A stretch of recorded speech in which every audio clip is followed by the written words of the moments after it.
Doing business in a global market. Importing and exporting. Question for you, do we import goods and or services from other countries? Second question, do we export, do we sell US-made things to other countries? The answer to both is yes. But it's not 100% free trade either. There are some countries which there's taxes and tariffs and restrictions on what we buy and what we sell. Importing, you might wonder, what does the US import? Well, we import steel. We import certain alcohols that we don't make here, like Scotch, which is from Scotland, whiskey. We also import avocados from Mexico. From Canada, we import some meats, some other agricultural goods, also steel. And then exporting. So what do we sell to Canada? We sell them our California wine. We sell in Tennessee, we have Jack Daniels. We sell them, Tennessee whiskey. We sell them almonds. We grow lots of almonds here in California and other agricultural goods. We also export our cars, right? Tesla, Ford, we export those. Mexico, we take their avocados, we export them cars, we sell them steel, we sell them agricultural goods. And so there's this buying and trading from both countries. And you might be wondering, well, why do we do that? And here's a really brief reason right here. Global trade allows countries to produce what they make best and buy what they need from others. So Mexico with avocados, they're closer to the equator. They also tend to have cheaper labor. So it makes sense that we buy the avocados directly from them because we can get them cheaper and they have a bigger abundance and they're able to produce them cheaper than we would here. That's the general idea. This could get a little political as far as other things, but let's keep it, oversimplify it for this lecture. Another thing we import, students attending schools. So sometimes we have foreign exchange students here, or vice versa. Some of you may one day do an exchange program. A friend of mine went to England. They were from the US. They went to England for a semester or two. The units transferred over, but that university in England was getting the tuition money from a U.S. citizen. Vice versa, when we have students come here, they are paying out-of-state tuition, and that is a way that we make money as Americans, as not us, but as America, that increases our trade is through services as well.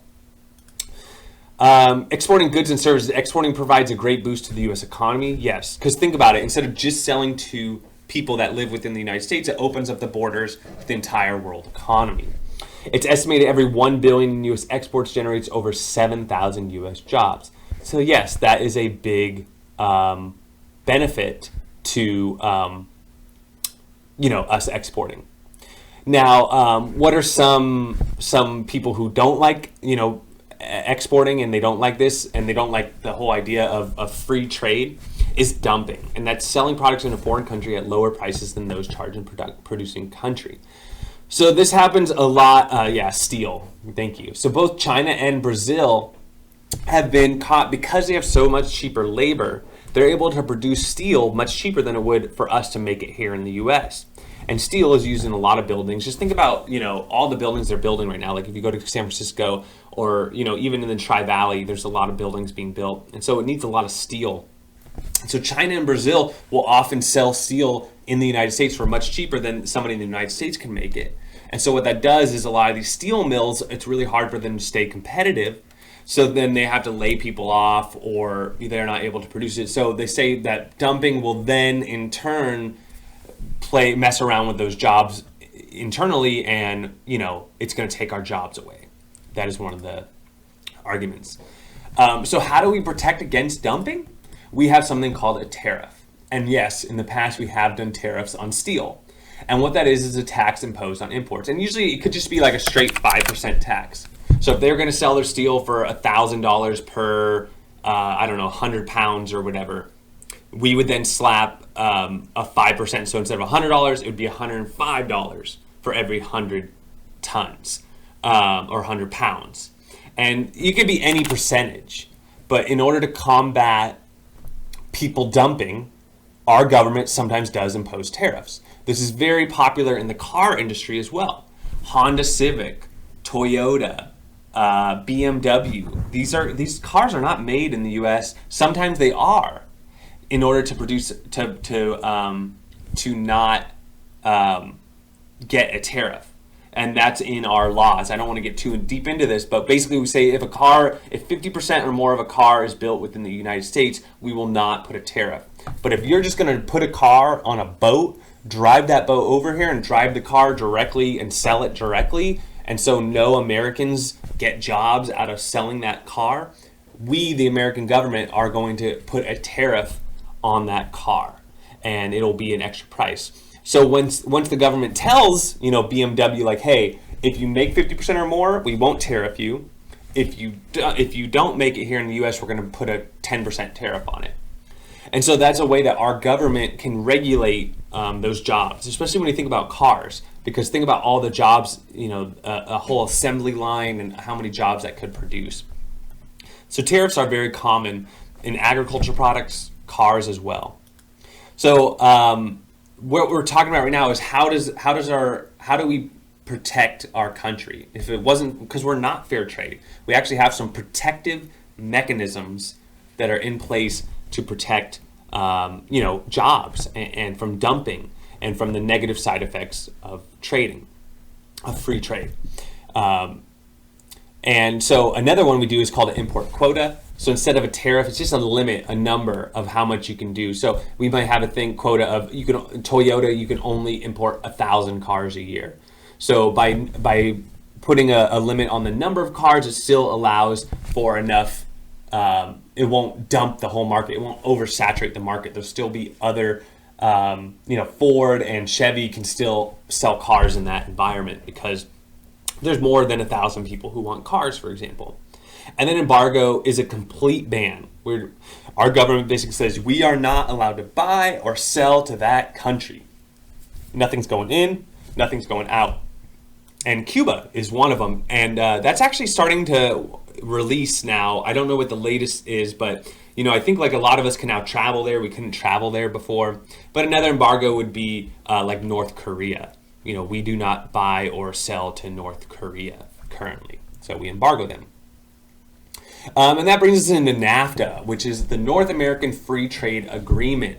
And this was a program set up to basically say that, hey, Canada, Mexico, you're sandwiched between the United States. We should make some sort of deal because we're so close. We're landlocked. You can drive a car in and out. We should have a special trade agreement between the three of us. We don't want to be fighting over labor. We don't want to be fighting over goods and services. So let's make an agreement that works out for all of us. And we're going to watch a video about that in the homework. So I'm not going to get too much into that. You can see the latest NAFTA deal. It's very interesting. And then outsourcing, which is it's another way of how we deal now in a global environment. For example, when I call technical support, a lot of times they're not in the U.S., right? They could be somewhere else. It used to be that the Philippines were the biggest call center country in the world. And because a lot of their population can also speak English, it makes sense that they open call centers there, and it's cheaper to pay somebody to sit in a cubicle and answer phones in the Philippines than it would be here in the US. So that's when outsourcing makes sense. But then there's that whole idea where people get really upset because we're losing jobs to other countries. And that's really where the pros and cons of outsourcing comes into effect. And because we can't really debate about this, I'm going to just share with you what are the pros here and what are the cons here on the right. And that's it for this chapter. We learned, the basics of free trade versus protectionism. Let me ask you a pop quiz question. Are we a free trade country? The answer is no. We definitely have some protective measures in place, as we do have tariffs. We have embargoes with certain countries. We have quotas. And you're going to do the homework and you're going to see that we're not even fair trade between state lines. Some states have, they might charge certain things or not allow certain things in their states. Now it's much looser, but if it was free trade, if it was truly free trade, it would be open, no taxes, no quotas, right? And we are not. So we definitely have some protective measures, although we tend to be seen as a free trade country as we trade with many, many, many countries. So it's not one or the other. we have a little bit of both, but most people see us as a fairly free trade country. Let me know if you have any questions. Don't forget to finish the work. We have a couple things to do this week, including the exam, and let me know if you have any questions.